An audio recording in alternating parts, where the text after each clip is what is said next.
Hey everybody, welcome back to another midweek moment.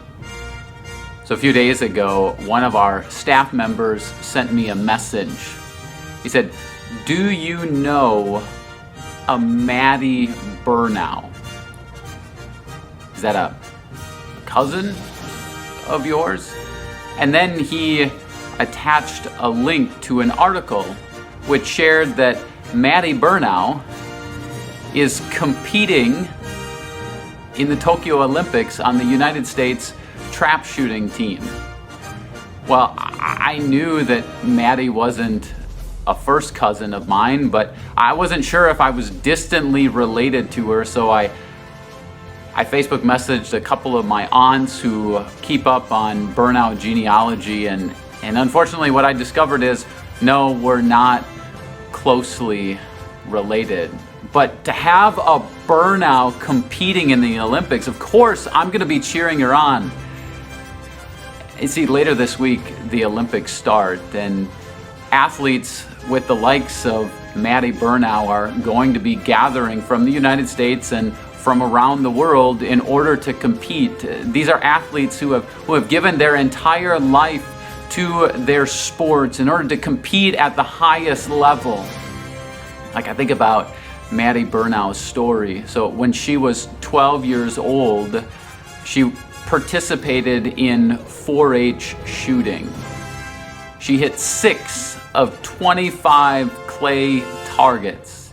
Yeah, that's probably about as good as I would be able to do right now.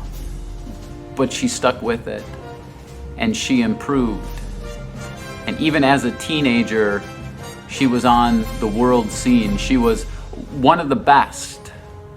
And now she's preparing to go to the Olympics. And I think about what a trap shooter does. They take aim at a little clay disc, a little clay target that's slung upwards of 65 miles an hour in the air at varying heights. And they have to hit it. Their aim has to be precise. What about for you and I as Christians? What are we taking aim at?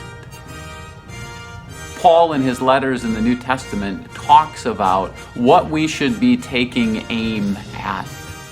He says in 1 Timothy 6, verse 11, that we should take aim at righteousness, godliness, faith, at love. He says in 2 Corinthians 5, verse 9, that we should take aim at pleasing Christ. And he says in Philippians chapter 3, verse 10, that his aim, his only goal, his target is to know Christ. See, there's a lot of athletes in the next couple of weeks who are going to be taking aim at the Olympics. They're going to be taking aim at the podium, taking aim at an Olympic gold medal. But as Christians, we're taking aim at something else. We're taking aim at knowing Christ. So, I'm going to watch the Olympics. I'm going to cheer on the first Burnau ever to make it to the Olympics. And I hope she hits her target. I hope she's able to climb the podium. But even if she doesn't, I know what I'm taking aim at. I'm taking aim at knowing Jesus. May you do the same. And I'll see you again next time.